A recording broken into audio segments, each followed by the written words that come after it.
نحمده ونصلي على رسوله الكريم أما بعد فأعوذ بالله من الشيطان الرجيم بسم الله الرحمن الرحيم ولقد صرفنا في هذا القرآن ليذكروا وما يزيدهم إلا نفورا صدق اللہ العظیم۔ میرے محترم بھائیوں اور بہنوں،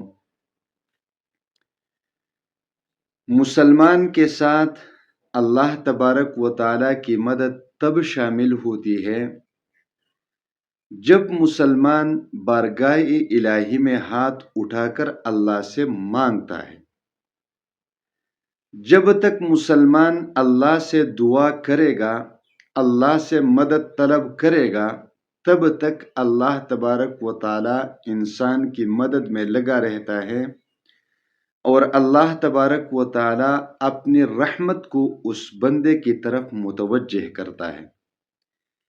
لیکن جب انسان اپنی قوت اور اپنے علم پر اعتماد کر کے اللہ تبارک و تعالیٰ سے مانگنا چھوڑ دے گا، تو ایسے مسلمان کو اللہ تبارک و تعالیٰ بھی نظر انداز کر دیتا ہے۔ اب ہم دعائیں مانگتے ہیں، وظائف پڑھتے ہیں۔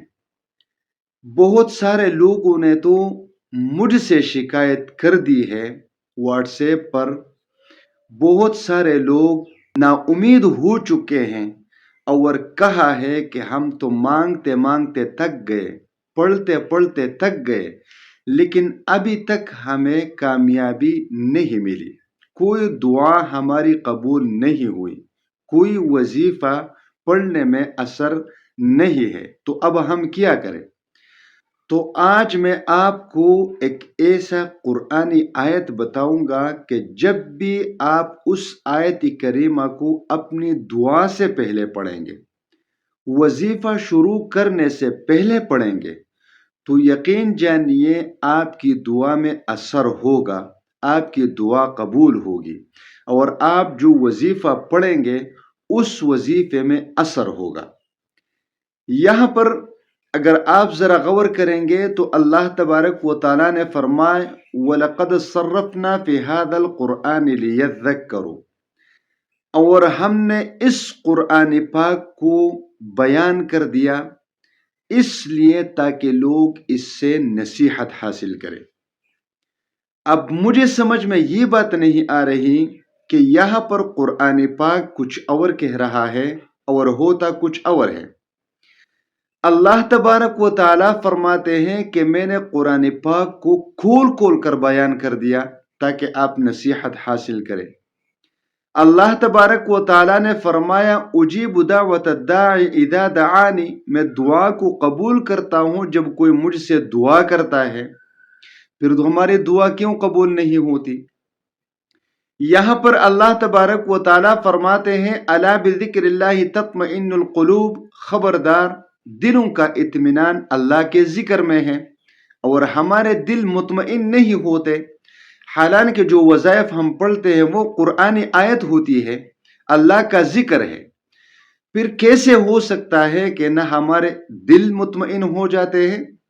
کیسے ہو سکتا ہے کہ ہم دعا مانگے وہ قبول نہیں ہوتی؟ کیسے ہو سکتا ہے کہ ہم آیت قرآن پڑھ پڑھ کر اللہ سے مدد طلب کرتے ہیں اور ہماری مدد نہیں ہوتی؟ کیسے ہو سکتا ہے؟ ممکن ہی نہیں۔ مسئلہ یہاں پر یہ ہے کہ جب ہم وظیفہ پڑھنا شروع کر دیتے ہیں، دعا مانگنا شروع کر دیتے ہیں، تو ہمارے دل اور دماغ اللہ کی طرف ہوتے ہیں یا نہیں ہوتے؟ ہماری توجہ اللہ کی طرف ہوتی ہے یا نہیں ہوتی؟ کیونکہ قرآن تو کہہ رہا ہے کہ یہ تو قبول ہو جاتی ہے، پھر قبول کیوں نہیں ہوتی؟ جب آپ اس تمام چیزوں کو سمجھنے کی کوشش کریں گے تو آپ کو حدیث جبریل کا مطالعہ کرنا پڑے گا، جو مشکات شریف کی پہلی حدیث ہے۔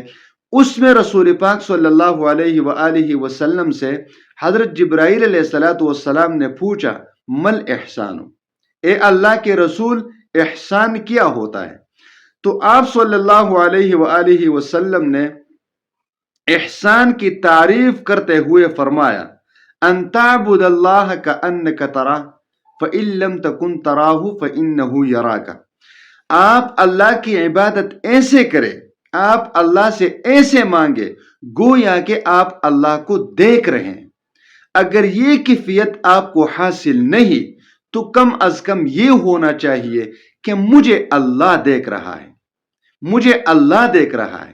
تو اب آپ اس بات کو اچھی طرح سمجھ سکتے ہیں کہ اگر آپ اللہ کے حضور ہاتھ اٹھاتے ہیں، آپ آیت قرآنی کا وظیفہ کر کے اللہ کو یاد کرتے ہیں، اور اس وقت آپ کی توجہ اس طرف ہو کہ میں جو مانگ رہا ہوں، میں جو پڑھ رہا ہوں، تو میں اس کے لیے پڑھ رہا ہوں جس کو میں دیکھ رہا ہوں، یعنی میں اللہ کو دیکھ رہا ہوں اور میں یہ دعا مانگ رہا ہوں، میں یہ وظیفہ پڑھ رہا ہوں۔ یا اگر آپ کو یہ کیفیت حاصل نہیں تو کم از کم یہ کیفیت تو ہونا چاہیے کہ اللہ مجھے دیکھ رہا ہے۔ میں نے ایسے رب کے بارگاہ میں ہاتھ اٹھائے ہیں جس کی رحمت کی نظر ہمیشہ مجھ پر ہوتی ہے، وہ میری سنتا ہے، وہ قبول کرتا ہے، وہ مشکل کشا ہے، وہ حاجت روا ہے۔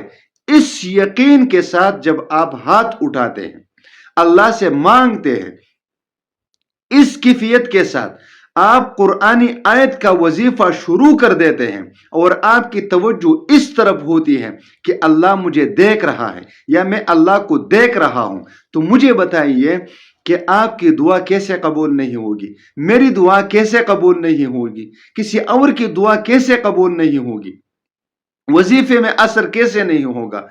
ضرور ہوگا، لیکن ہماری توجہ اللہ کی طرف نہیں ہوتی۔ مانگنے کے جو آداب ہے، پڑھنے کے جو آداب ہے، وہ آداب کا لحاظ ہم نہیں کرتے، اس لیے ہماری دعا قبول نہیں ہوتی، اس لیے ہمارے وظیفے میں اثر نہیں ہوتا۔ لہذا اگر آپ اپنے رب سے اپنے مسائل حل کروانا چاہتے ہیں، آپ اپنے مشکلات کو دور کروانا چاہتے ہیں، آپ دعا مانگ کر دعا قبول کروانا چاہتے ہیں کہ دعا مانگوں اور قبول ہو۔ آپ نے بڑے بڑے بزرگوں کے بارے میں سنا ہوگا، فلاں بزرگ نے دعا مانگی، مانگتے ہی میرا کام ہو گیا، فلاں بزرگ نے وظیفہ بتایا، پڑھتے ہی کام ہو گیا۔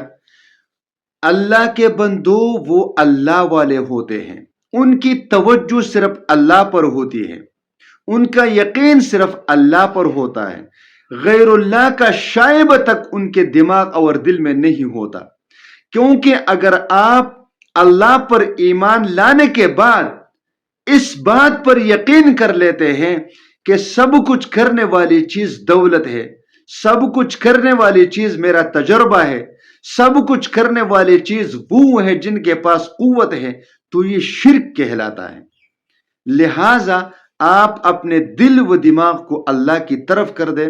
کیسے ہو سکتا ہے کہ آپ مانگے اور اللہ قبول نہ کر دے؟ بہرحال آپ جب بھی کوئی دعا مانگ رہے ہو، جب بھی کوئی وظیفہ پڑھ رہے ہو، تو اس سے پہلے 3 مرتبہ اس آیت کریمہ کو پڑھ لیجیے، 3 مرتبہ۔ تسبح له السماوات السبع والارض ومن فیہن، تسبح له السماوات السبع والارض ومن فیہن۔ اس آیت کریمہ کو اپنی دعا یا وظیفہ شروع کرنے سے پہلے 3 مرتبہ پڑھ کر پھر اللہ سے دعا کرے اور وظیفہ پڑھنا شروع کر دے، انشاءاللہ تعالی جلد اس کے نتائج آپ کو ملیں گے۔